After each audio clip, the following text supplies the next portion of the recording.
I really appreciate the opportunity to talk in front of you. I was able to last year, and it was a good experience for me.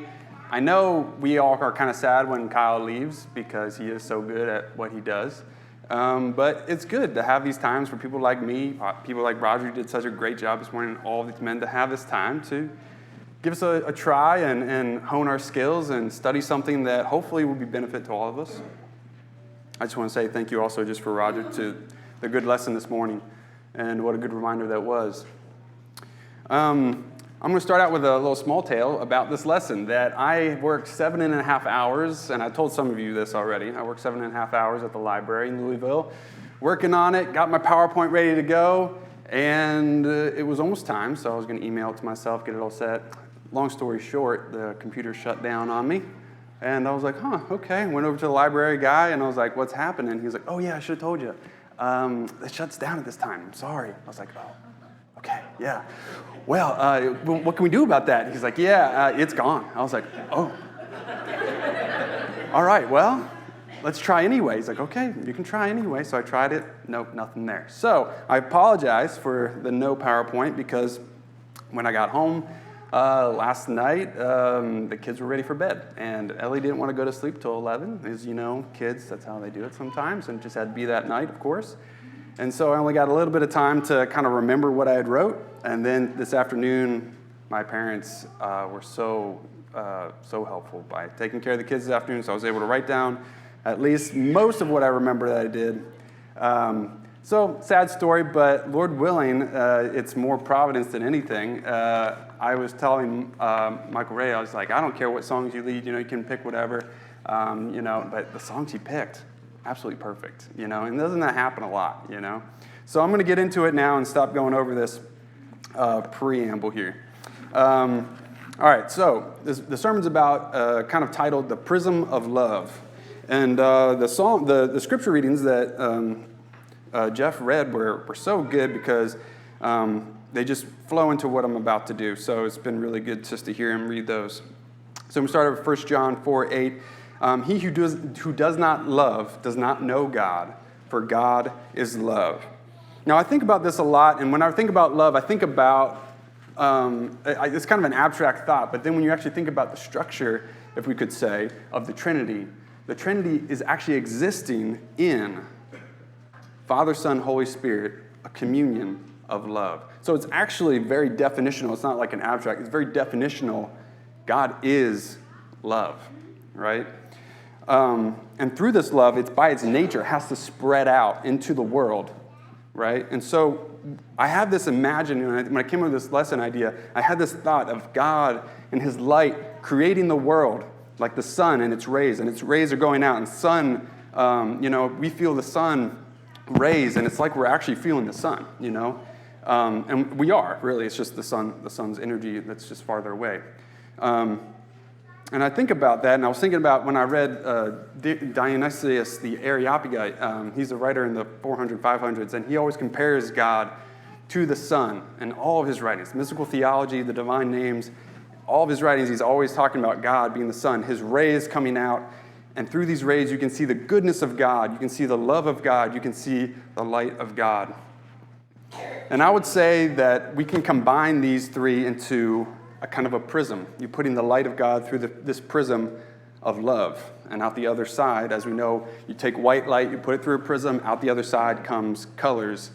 Well, I'm talking about God's light coming in. The prism of love showing out is the good, the true, and the beautiful. And when we have these three things throughout the world, you can't separate any one of them.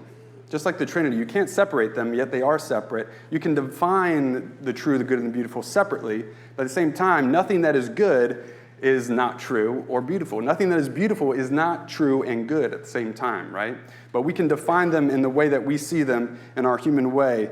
And so tonight, I'm going to focus in more on the beautiful, but you could also swap those in. A lot of the things you're saying as you listen to me talk, you're like, Zach, that could also be true of the good or the true or of God's love, and that is very true. but I'm just kind of going at this. Now, the three transcendentals is what they're called: the good, the true, the beautiful. They actually, when it comes to secular or just like thought outside of Judaism, it'd be Plato who came up with those kind of ideas, and Aristotle. But when the Christians started going out of Jerusalem and influenced a lot of these philosophers, they found common ground. And in fact, a lot of the philosophers, like Justin Martyr, became Christians because they saw Christianity as the fulfillment of this. They saw these attributes of the good, the true, the beautiful as attributes of God, and in fact, of Christ specifically. And so what you have is something that was already there foundationally in a lot of ways where the Christians were going. And you have the saying of Christ that says in John 14:6, I am the way, I am the truth, I am the life. And if you take each one of those separately, you could easily see way being much more like the good, the moral good, or even truth. The way being the truth, the true path, and the life being beauty, right? Life and beauty very well coincide. And so you have these things that really come together. One of the things when it comes to beauty, I love Fyodor Dostoevsky. One of my favorite books is The Brothers Karamazov. And when the Brothers Karamazov, there's a spot where Alyosha and Ivan are talking, his atheist brother. And Ivan says, I know you think that beauty will save the world. I don't want to talk about that right now. And Alyosha is a God-fearing monk. But he also talks about it in his book, The Idiot. Prince Mushkin actually elaborates on it more. And, of course, he gets made fun of it in the book because Dostoevsky is very transparent, because that probably happened to him a lot in life, where he would give his ideas and other people would push back on them. A lot of ink has been spilt on this idea of beauty will save the world. Once Dostoevsky wrote that, a lot of people really took it and were trying to figure out, how is beauty going to save the world? Because their idea of beauty is something that Dostoevsky wasn't even really writing about, right? That's incorporated, but they were thinking more this just carnal beauty, right? And Dostoevsky's thinking of the true beauty, right? And so what we have is Dostoevsky living a very hard life in his own life, but he's able to go through it. And I'm not going to go through his whole life, but it's an amazing story if you ever do.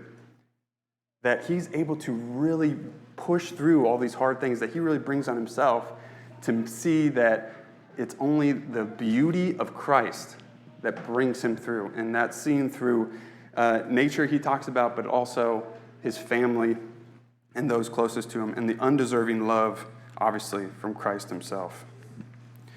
Now, what is beauty? And really, when you come down to defining beauty, it's not something that can be really defined in its fullness, just like God cannot be defined in its fullness. True beauty, the true beautiful one, cannot be fully defined.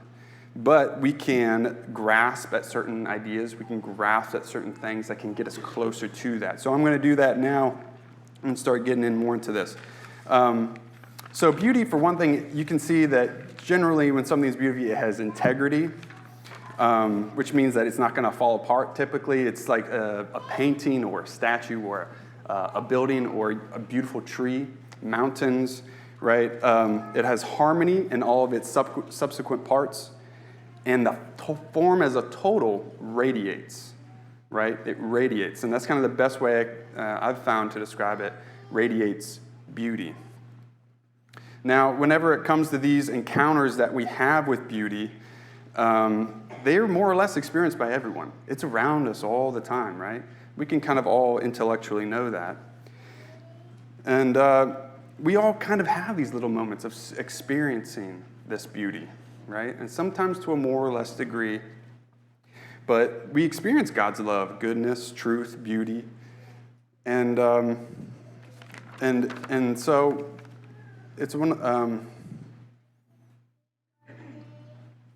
and so whenever we experience these things, we're typically experiencing something that's in harmony and balance. And so when I think about this, I think about a painting, right? G.K. Chesterton likes to talk about art as, the beautiful thing about art is that it has limits. He says the best thing about a painting is the frame. And I think that's really astute, because you can have freedom within the frame, freedom to do what you want, but you have to have structure at the same time, right? I think the burning bush is a really good example of this, where you have the structure of the bush itself, but the dancing fire and the freedom that's within it, that's not consuming the structure, but it's giving it freedom to be itself completely. And so it's just a good image, I think, of what we can, when we talk about beauty. It's also like songs. When we're singing a song, we're singing it together. There's a little bit of freedom within the song. Anything that's too orderly, then it's out of harmony. It's out of balance. It's not something that is any more beautiful in that ultimate sense, right? But if it's too much freedom, we're all singing different notes and all these things are going around, it's also lost its beauty, right? It has a harmony. It has a balance. So this balance of order and freedom is crucial to beauty. So whenever we just read Psalm 19, and Psalm 19 I think is a good example of this when it comes to just the structure of a song and how beauty is encountered first, and we see the harmony, we see the balance of nature, we see just the sheer beauty of it and how it speaks to us, this voiceless whisper of who God is. And then for the rest of the psalm, it starts talking about things that we can know through actual language and how we talk to each other. Precepts, commands, laws, God's law, all these things. They're all beautiful, but it's all framed beautiful because of the start of experiencing the beauty of God. And then you're able to go into those commandments and experience those and delight and enjoy those commandments because of the beauty that they bring. So whenever we experience beauty, it's one of those things, I believe C.S. Lewis said that we're given appetites because there's a reason for them. God gave us appetites. He gave us hunger because we need to eat, right? Well, he also gave us the desire for God because we need him, right? But we also desire in our lives good, the true, and the beautiful. And I see this many times, people unknowingly searching for God, for these signposts of the good, the true, the beautiful. But a lot of times, instead of continuing down the road where these signposts are pointing, they stay under that sign of, let's say, beauty or love in that sense. These encounters are kind of experienced by all of us, but the problem comes whenever we tend to sit, when we sit at those signposts, making them the telos, the reason for the beauty itself. A good example of this is love songs. I don't know if you guys have ever noticed, whenever you listen to any type of song on the radio, and they're almost always love songs, which is why I don't listen to radio. But when I have, especially when I was younger, and then especially as you get wiser, the things that they say about the one that they're writing about, they're like, I will never let you down. There's a song, and probably a lot of the kids know this one, and it's called I Can Treat You Better, right? And one of the lines in it, and I thought it was a Christian song when I was listening to it, because he says one of the lines is, I will stop time for you, right? I will never let you down. To be with you is everything I need. That's all I need, right? And I think we've all been there, at least anyone who's had any experience where you've, especially in this very common experience of having a love of some sort, and having those feelings, and thinking to yourself, these are for her. And you start having all these crazy ideas, and these ideas pop up in your head. I will do anything for that person. I will die for that person. And it's because you're experiencing, I would say, a small dose of the beauty and love of God. But you are directing it to something that cannot fulfill it. And so what happens? It's happened to all of us, I'm sure. You feel that beauty, let's imagine it's an object. You have that beauty, you have that love to that person, and you give it to that person, you're so excited, but it immediately begins to rot. Immediately. And you're just so confused. You're like, what? There's something that's so pure, so lovely. You give it to that person, expecting it to almost expand into just the whole universe. You're just like, this is going to be amazing. But instead, it just begins to rot, right? And it's because it's not made for that person. The order is off, right? Those type of feelings of, I'll stop time for you. I will never let you down. Who's the one who can actually do that for us? Literally, God is the only one who will never let us down, right? And so we have these thoughts and ideas, but we unknowingly groping for God, but then putting it towards these other things that will always let you down. So it's one of those things that, it made me think of the verse in Acts 17:27. God did this so that they would seek after him and perhaps reach out for him and find him, though he is not far from any one of us. For in him we live, move, and have our being, as some of your own prophets have said. So this makes that point in many different ways. Some of their own prophets have said, right? Their own prophets are talking about this idea, right? And we already know this. God made the world. He has the logos, the eternal logos that's throughout the world. There's certain ideas that come up that are true, right? We do live and have our being. And Paul is using this idea and saying, you have this in the wrong spot. It's in the wrong order. It's supposed to be to the utmost highest God, not these smaller gods. And also the fact that God is always near us. He's always trying to bring us and turn us to him to experience that true beauty. Now, I'm going to segue off just a little bit. Well, actually, no, I'm going to complete this thought first, and I'll do that later. But yeah, so out of this rot, though, a lot of times that we experience, when we give it to someone else, we point it to something else, what happens is we have this rot, but God is actually, as a gardener, I thought about this, he's actually making compost is what he's doing. He's going to take what's happening to us, the rot that we create, and he's actually going to bring life out of that. Because each time that happens to us, at least for me, it points you to something greater. Because you realize, oh, that doesn't make sense. What I did there, that wasn't for that. That was for something else.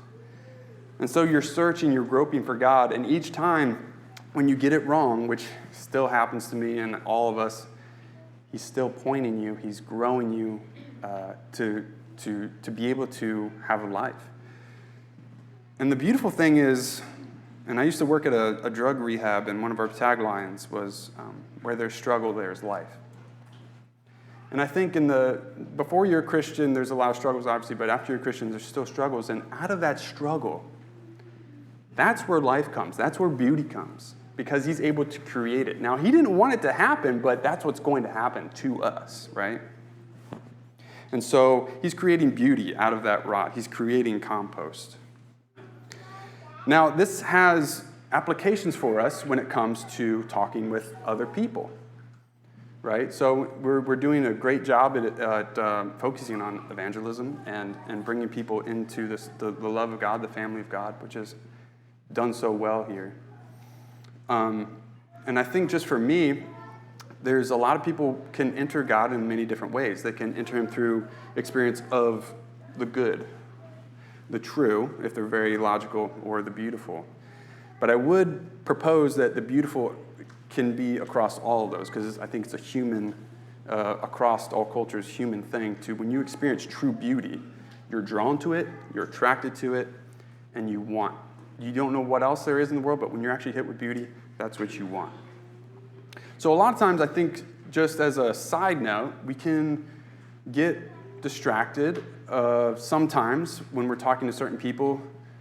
And it's like if you wanted to explain someone about baseball, you wouldn't start with the infield fly rule, right? Like, that's kind of a little bit too technical, not very beautiful, but to someone who loves the game, it is beautiful.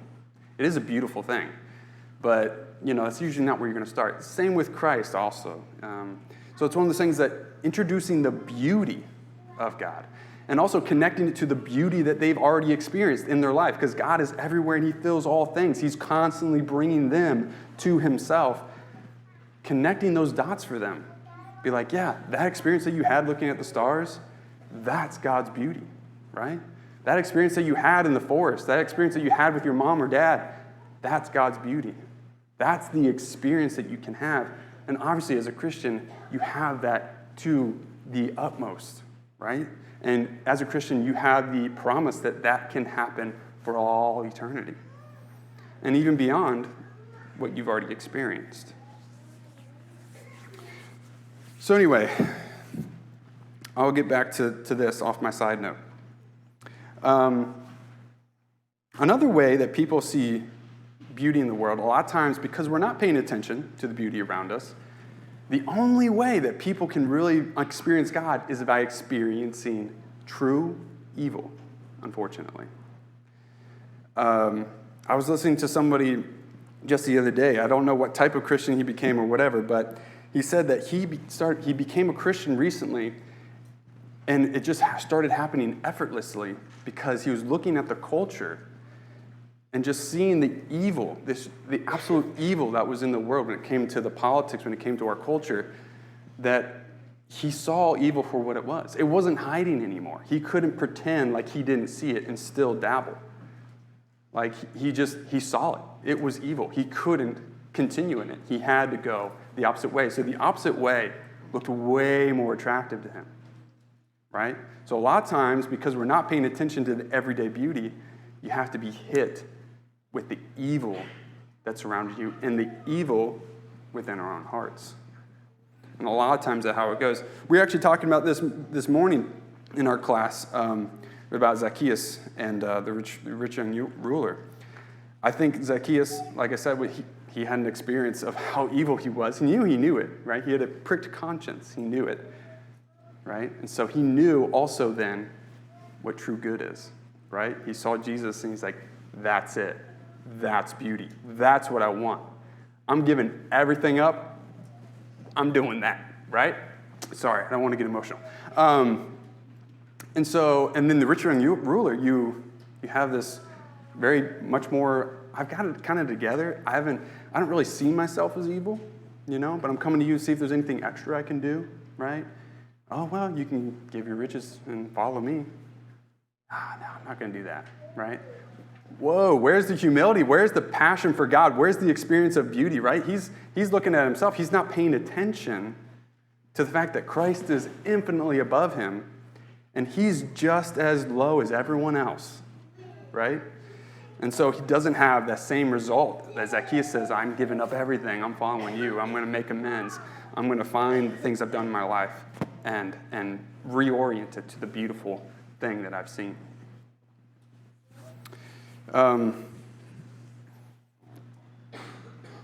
So when it comes to this pain in our life, I also wanted to hit this. The compost that he's making for us. That the pain in our lives a lot of times can seem meaningless. It can seem arbitrary. It can seem downright horrid. But God is creating something beautiful out of that pain, right? It's the same idea I was talking about earlier.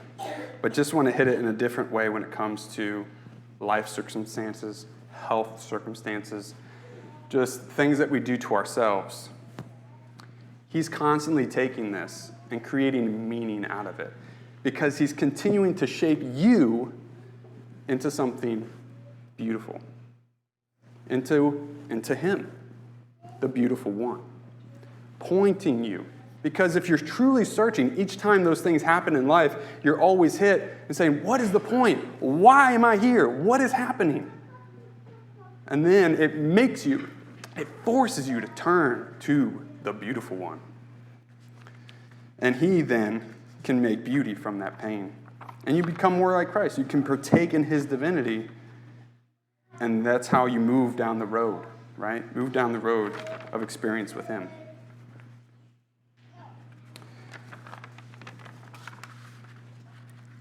There was also experience that I heard someone tell when it comes to experiencing this pain and evil, and that's when you recognize beauty. There was an atheist professor who ended up dying in a surgery. He had been an atheist his whole life, at a professor at college, I actually don't remember what college it was, and I actually was thinking about the story. I don't remember the guy's name. But the story has always stuck with me. And that when he died, he floated above his bed, saw the doctors working on his body. He floated around a little bit more and was doing other things, and then he met some people that were like, hey, come with us. He was like, oh, okay. So he followed him going down, down, down these different things, different alleyways and different things. And then they ended up turning on him, basically, and started beating him, right? And whether you believe this is true or not is not really the point, but it's really the story that it's telling. And he was so struck with the evil that was surrounding him that he actually went to church when he was young, and the only thing he could remember was, Jesus loves me. And so at that moment, he cries out, Jesus, save me. And he said all he could feel was his massive hand just came up, pulled him out, saved him. And at that moment, he was brought back to life. After he woke up, he didn't really know what to think about it. He was an atheist. So he was coming up with all the reasons why this is like not really a thing. And it turned out, after I think 4 years later, he finally gave in and became a Christian. His wife was also an atheist, and she divorced him because of it. But it's one of those things that he didn't understand what beauty was until he was met with true evil. Right? And unfortunately, that can happen if we're not paying attention to the true beauty that's all around us. You don't have to meet true evil to see the true beauty around you. It's absolutely everywhere. It's absolutely everywhere. You don't have to go through that experience, but you just have to be attentive. And Isaiah, let's see, I had it right here. Jeremiah 23, chapter 23, verse 23. Am I a God who is near, declares the Lord, and am not far off? Can a person hide himself in the hiding places so that I cannot see him? Declares the Lord. Do I not fill the heavens and the earth? Does he not fill everything? It's one of those things that he's always near you, even in your pain, even in your sorrows. You're groping for God, and sometimes you might not know it, or the people that you meet on the road might not know it. But that's what they're doing. That's what we're all doing. As you go through life, when you start realizing, if you live long enough through the Christian life, that's what you realize everyone's doing. You know, it's always that kind of that saying like, oh, he's compensating for something. Well, we're actually all doing that in different ways, right? We're compensating for the loss that we feel in our hearts, that God filled hole that we haven't filled with his beauty yet, right? That's why we keep redirecting to these different sins, right? But he's always around us. He's always pursuing us. I love the poem, The Hound of Heaven. Again, another atheist professor went to England and had a transformative experience, and he wrote this massive poem about the hound of heaven and depicting God as this hound, this relentless pursuit of love coming after you. He is always pursuing you, no matter what you do. He ended up giving up his position and living with a bunch of homeless people, and actually had a lot of really bad experiences, but he was trying to live, for Christ as the best he could. So these arrows point to God, and a lot of times we stay underneath them, but if we let ourselves be humbled, reassess, point ourselves again to what is truly beautiful, then God can create life out of those experiences. He can create beauty. I love the song by Alexi Murdoch. I don't think he's a Christian. I don't really know, but the song, it spoke to me completely. I'm just going to read a few verses because it kind of talks about the fact how we're all searching. It's not just us, but it's also a lens that we can see everyone else around us who we want to bring into the family of God. They're all searching as well. And we're all on this journey to hopefully get near to God. It starts out, well, I've been searching all my days. Many a road, I've been walking on, been trying to find what's been on my mind as the days turn into night. I've been standing quietly in the shade all of my days, watched the sky breaking on the promise that we made, all of this rain, trying to find what's been on my mind. All these days as the days turn into night. Many a night I found myself with no friend standing near. I cried aloud, I shook my hands, said, what am I doing here? For I look around me, and in my eyes, they confound me. I'm going to pause here. I mean, he's talking about the beauty of God, right? He doesn't know why he's here, but he sees all this beauty, right? It's pointing him to something. Now I see clearly, it's you I'm looking for all of my days. So I smile. I know I'll feel this loneliness no more. For I look around me, and it seems that you have found me. And it's all coming into sight as the days keep turning into night. So it's a beautiful depiction, I think, of all of our lives in many ways. You're constantly searching. And it's not until you find yourself alone, crying out many times, that you've had this experience with evil, that you realize the hound of heaven has been pursuing you out of his love for you this whole time. It's something beautiful. And I don't want to keep dragging on because I don't want people to fall asleep. But I'm going to go through a little bit more because this is kind of the most important part. Now, when you're confronted with something that is truly beautiful, it knocks you down. It takes you. It just takes a hold of you. And there's sometimes, if you guys have had that experience, which I'm sure all of us have in different ways, there's nothing else you want in the world. Right? And I always think of Matthew 13, 44 through 46, when he talks about the kingdom of heaven is like a treasure hidden in a field. When a man found it, he hid it again.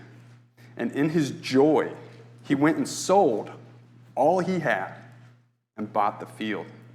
Again, the kingdom of heaven is like a merchant looking for fine pearls, and when he found one of the greatest value, he went away, and I put it in the greatest value. It says great value, but in the greatest value, he went away and sold everything that he had, and he bought it, right? They encountered beauty. They encountered all this value, right? Value of beauty. The reaction was, I don't want anything else. This is all I want, right? That's the kingdom of heaven is like. That's what Christ is telling us. Encountering true beauty is something that takes hold of you, and honestly, when I've experienced it, it overwhelms you. It overwhelms you to the point where I couldn't take anymore, right? One of the stories that, whenever I was thinking about this, this is just a perfect story to exemplify this. It's the story of my mother when she was growing up, when she was a young girl. She was invited to a family friends, and they were named the Reeds. And she was invited over, and she was at the house in this particular time, and I hope I'm telling it right, the particular time that she was at this house and seeing the way they interacted with each other, the love from the mom to the kids, and the love from everyone to her, she could not handle it. The love was so palpable. And I'm not going to cry. The love was so palpable, she had to leave. She had to get out of the house. It was too much. She had never experienced anything like that before. So out on that, I always imagine, I don't know if it's true or not, the front lawn, and I always imagined her on her knees. I don't know why, but she did begin to cry and cried out and she said, I don't know what else there is. I don't know what that is, but I want that. I don't care what else there is in the world. I want that. And that was the thing that started, that was the thing that started my mom on her way to becoming a Christian, right?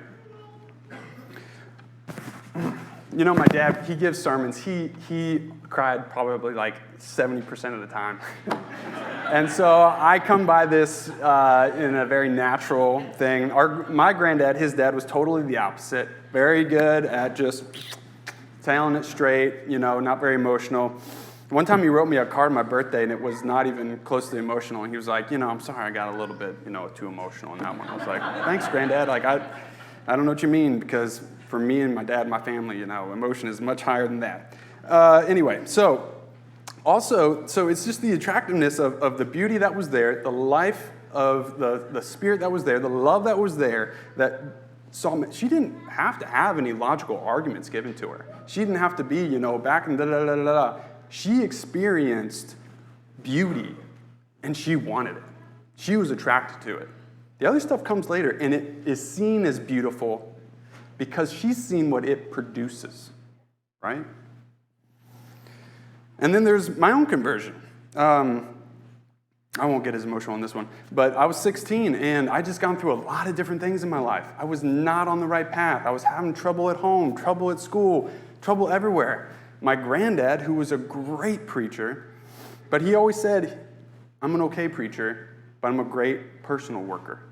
And there was many times at his different congregations that he was at that he averaged, and I had different people from his congregations confirm this for me, he averaged 10 baptisms a year because he was so good at personal work, bringing people into his home and just going through that home Bible study. In fact, he's got, like 100-some home Bible studies online that, if you guys are ever interested, they're amazing. But he saw me, and I don't know how many people he talked to, but he saw me. He's like, I'm going to have a study with him. So he brought me in, a friend in as well, who ended up being my cousin, and marrying my cousin. And the way that they went about the study was beautiful. I don't know what other way to go about it. You walk into their home and you presented with complete kindness, complete love, complete care for you as a person, and also joy. Joy in the little things. Joy in the fact that we get to have ice cream afterwards, right? It's so exciting. Joy. They were so good at just being, my granddad was probably the king at just like enjoying just sitting in a rocking chair and just enjoying after a day of work, enjoying what was happening, right? And there was just something about going over there. And then the way he presented it was all very logical, right? All very logical. But it was because of the beauty that I saw in them that I started to take his words and seeing beauty in the plan of salvation that he was telling me about. And honestly, I'd been in church for 16 years, and he said things that had never hit me the way that they hit me then. And I think it's because of the way he went about it. It's not the logical arguments. He's not going through arguments, da-da-da-da-da. It's the beauty that I saw in him and my grandma as people that made it attractive to me. And then, as I went on, I started to see, oh man, I've missed so much of this. Because so many times, especially as a teenager, for me anyway, you go to church, you go through all these different things, and you're not really paying attention. And if you are really paying attention, a lot of times it's much more law-based, at least it was for me. It's not really a love generation, right? So it's not something that hits you in that way. So he said things that, and I became a Christian about 4 weeks after four Bible studies with him. And my dad ended up baptizing me.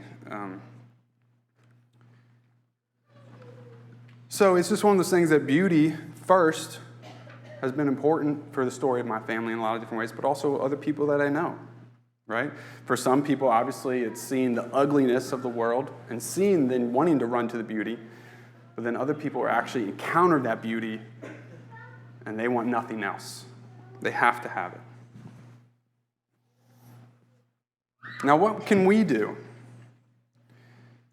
What can we do as far as being in tune with this beauty in our everyday lives?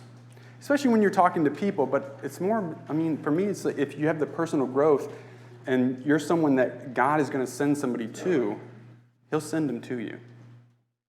He'll send them to you. You're still supposed to seek out people, obviously, but you have to have God's light and beauty being worked in your soul, in your soil, and life coming out of that. C.S. Lewis wrote in his book, Letters to Murdoch, which was made posthumously after his death. It's a fictitious person that he's, letters to Murdoch. He's writing them off. And one of them was, He's describing a dark night of the soul, and this is a common phrase when it comes to different Christian apologetics and theology. The dark night of the soul is something where you're going through the motions, but you're just not feeling anything. And it's not just the feelings, but you're also not seeing these different things that you're doing as beautiful in any way. It seems almost ugly. And he said, while he was going through this, he was by a stream out in the woods, and something said to him, well, why not start with this? And he looked at the river, the stream, and he saw the beautiful light hit the water. He saw how the grass and the trees and the birds were singing. He started to pay attention, right? And that's all it took. And in his letter, that's all it took.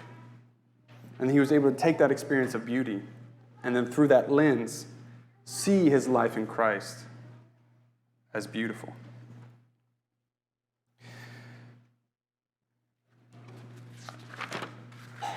Sorry, I know I might be going long.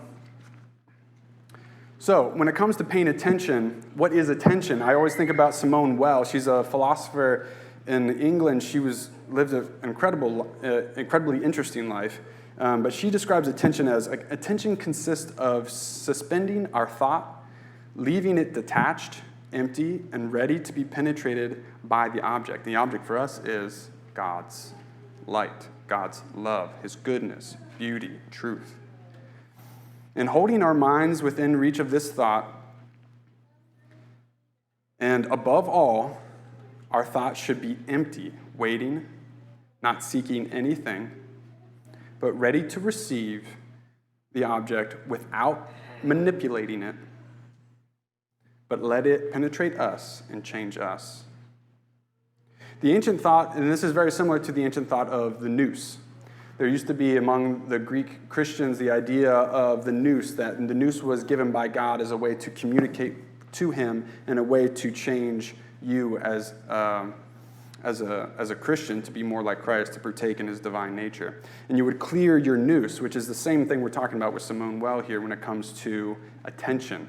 You're clearing your mind for us in our culture, clearing your mind, letting yourself experience and pay attention to the experience of God. And a lot of times it doesn't have to be the book of nature. Don't limit it to just that. Let it be the literal scriptures. And let it also be when you're with somebody, right? The beauty that's happening there. It can be every moment. But you're opening yourself up and you're ready. And really, if you wanted to sing the song 126 that we sang earlier, that would be perfect because it's exactly what I'm saying. You have to let yourself be prepared and open yourself up to the beauty that will change you. And I hope this isn't too ethereal and too hippy-dippy, but I'm just expressing something that basically has really changed me and helped me in my spiritual life. I hope it does for you. When it comes to, and I'm almost done here, when it comes to experiencing the Christian life and beauty in general, G.K. Chesterton wrote a quote that I really liked when he said, there's only one sin. It's to call a green leaf gray. Right? And it's this idea that Eve in the garden is surrounded by all of God's beauty, all of his majesty, all of his wonderfulness, but yet still being able to believe the devil when he says, you know what, God's holding out on you. He's not telling you the truth. Right? How is that possible? She wasn't paying attention to the beauty that's already around her, already there.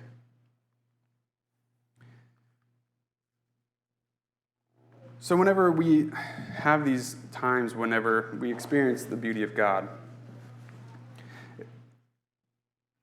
and whenever you do experience it, well, actually, let me go. I'll move on. I was in Africa in 2010 and doing a mission work, and whenever I was there, I was on a road and driving in the back seat, and the sun was hitting me. I don't know what it was about the moment. The sun was hitting me in the eyes, clouds, the beautiful scenery. Obviously, you had the mountains and everything of Africa. A very interesting landscape, the bush, the trees. And for whatever reason, this came into my mind. Luke 7:36-50, and this is exactly what came in.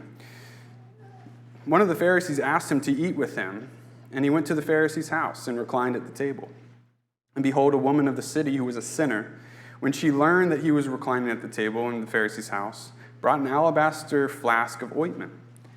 And standing behind him at his feet, weeping, she began to wet his feet with her tears, wiped them with her hair of her head, and kissed his feet and anointed them with ointment. Now the Pharisee who invited Jesus saw this, said to himself, if this man were a prophet, he would have known who and what sort of woman this is who is touching him, for she is a sinner.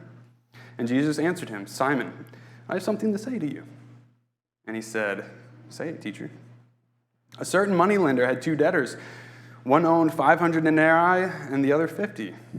And when they could not pay, he canceled the debt of both. But when one of them, now which of them will love him more? Simon answered, the one, I suppose, of whom the larger debt was canceled. He said to him, you have judged rightly. Then turning to the woman, he said to Simon, do you see this woman? I entered your house. You gave me no water for my feet, but she has wet my feet with her tears and wiped it with her hair. You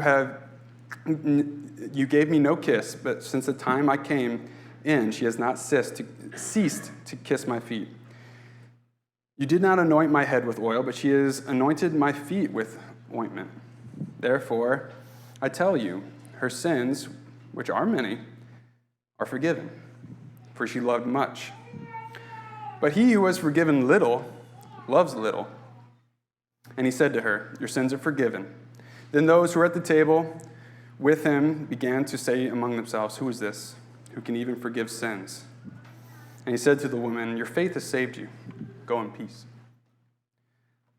This comes into my mind, and I have this realization that this woman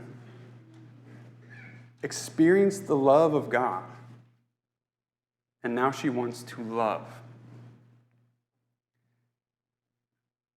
And when you think about Christ in this moment, why does he say that from forevermore, what she has done today, he says later in the passage, will always be known? This story will always be told.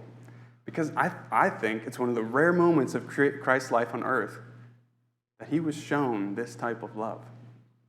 If you think about it, he was always despised. I mean, you could say, obviously, his mother Mary, right, loved him very much, and John the disciple. But it's just one of those rare moments of complete love. The alabaster jars, I mean, I've heard different things, that the whole year's salary. I mean, and she just comes in, she's wiping his feet with her tears. The ointment was incredibly expensive, but she saw the beautiful one. She gave everything up and wanted to be with him, crying at his feet.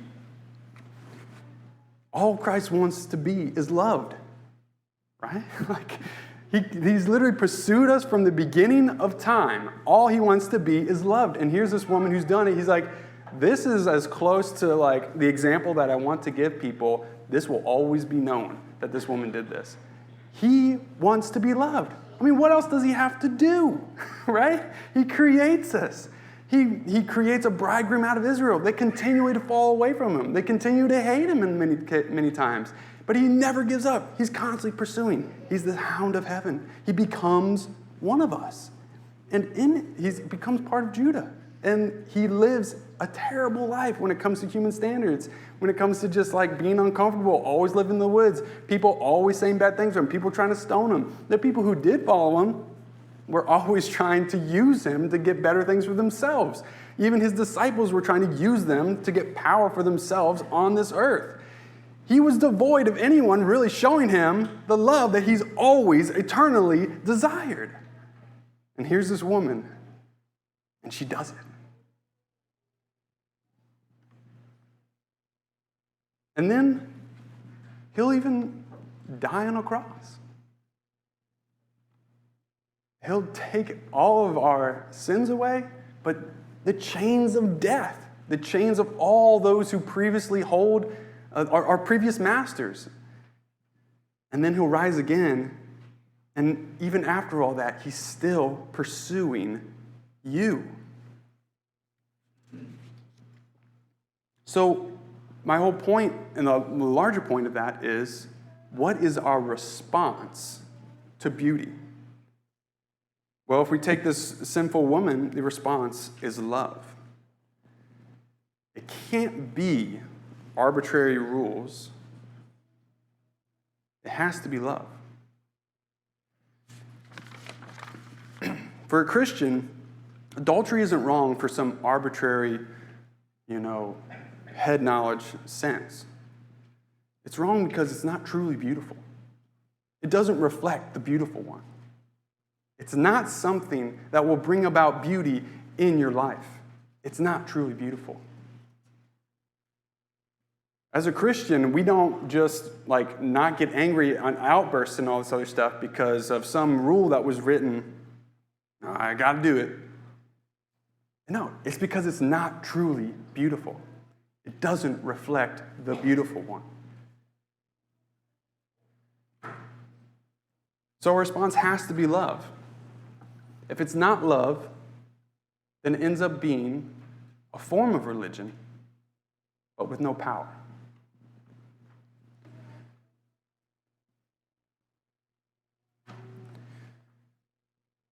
God's light has come from us, or from him to us, through the prism of Christ. Shining out, we see the way, the truth, the life. Good, the true, and the beautiful. And now our response is to reflect that back to him and to everyone else, because Christ is in each and one of us. And as we read in Jeremiah, he fills the heavens and the earth. So be as a mirror. Reflect that beauty back out. When you love your brother, you love God. You can't not love your brother and say that you love God. That's impossible. God is in each one of us. You have to have the response of love. And I also don't want everyone to be like, oh, yeah, Zach, you're saying all these things. I bet you're a perfect person. I want to say that we're all in this together, and I think everyone understands that, but I just want to make that caveat. So the beauty of Christ, and I'm going to end here. The beauty of Christ has caused us to love in a deep way. Because when his beauty hits you, it hits you in a deeper sense than any logical argument can. You cannot see the logical arguments as beautiful unless you have that experience of beauty itself. And at least that has been my experience and other people and different things I've read. But I think it's really helpful for us that our motivations for doing things matter. And not in some legalistic way, but it's more, it matters because you cannot make a progress down the road in your relationship with Christ, in your marriage to Christ, in your betrothal to Christ, if it is just following rules. If I'm with Cassie and I'm just like, okay, this is what I have to do. I have to do these things just to make you happy. I'm going to do those things. Does that profit the relationship truly? No. The response to her love to me and my love to her is love. It cannot be a list of rules. God wants our love. That's what he's done from all eternity, and that's all he desires from you. And then by doing these things, you see them as beautiful. Coming to church, singing songs together, it's a beautiful thing. Encouraging one another, it's a beautiful thing. It's absolutely beautiful. People can see the beauty of the church family here when they encounter the beauty of Christ. That they can see his beauty lived out in all of us. Now, when it comes to your response today, if you are not a Christian, we say, obviously, you have to first experience. Obviously, you have to just repent. Now, don't wait for some ethereal experience or whatever, but I hope I've been able to describe to you something beautiful and how Christ loves you. The beauty that surrounds you. And repentance, when you really think of it in this way, is a lifelong turning toward the beautiful.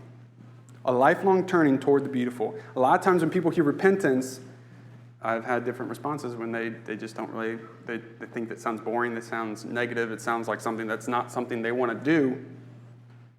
But when you have it in this sense that you're constantly turning yourself towards the beautiful one, you're taking these little experiences of God's goodness, truth, and beauty and pointing them to their telos, the thing that they generated from, the thing that they are made for, the thing that you are made for. And then when you give that to him, it doesn't rot. It actually does expand. It actually does expand to everyone else around you. And it fills yourself. It fills your soul. And then there's also repentance, and then there's the confession of this beautiful one in your life, that you believe in him. But then there is the baptism, the clear conscience towards God, the baptism that which now saves you. It's a beautiful thing. It's absolutely beautiful. It's something that, as an embodied person, I'm not just a head on a stick. I actually experience God in the real world. I don't have all these just logical arguments. I am an embodied person. I'm not just a head on a stick. So whenever I say I believe something, as an embodied person, what do I have to do? I have to actually embody that, or else I don't really believe it, right? And so first thing that God says, as far as embodying that, is baptism, right? You're embodying, you're truly believing it now. As a human being, you do things, you're now believing it because you actually followed through with it, right? You entered this relationship, this beautiful betrothal that he's desired from all eternity, and you get to experience that with him for all eternity. It's amazing. It's absolutely amazing. I'll go on forever. I'm about to end. So, when it comes to these type of things, I hope that anyone who is not a Christian, that you do enter this beautiful thing, and I've hoped through my poor speaking skills that you have seen something of beauty in this, and that you have seen something that is desirable and attractive. And I understand in our lives, we're not going to do that all the time. I understand that. But I always think about with people, whenever they sing songs, I hear songs, and people will take a meaning of a song that meant something totally different. But they'll take a phrase out of it, and it just really meant a lot to them because it connected them in different ways, right? So you can have encouragement in that way, even though you don't perfectly reflect, and none of us perfectly reflect the beauty of God. God can still use you, as he does, where there's struggle there's life, to bring about the beauty in someone else. Because you're still, even though you don't even know it a lot of times, even when you're not trying to, God fills everything. So you're still reflecting the beauty of God, and he'll use whatever he can. Right? So I'm going to end with John 14:6. Christ says, I am the way, the truth, and the life. Whoever comes to me shall not perish, but have everlasting life. If you want that beautiful relationship, that experience of beauty, won't you come while we stand and we sing?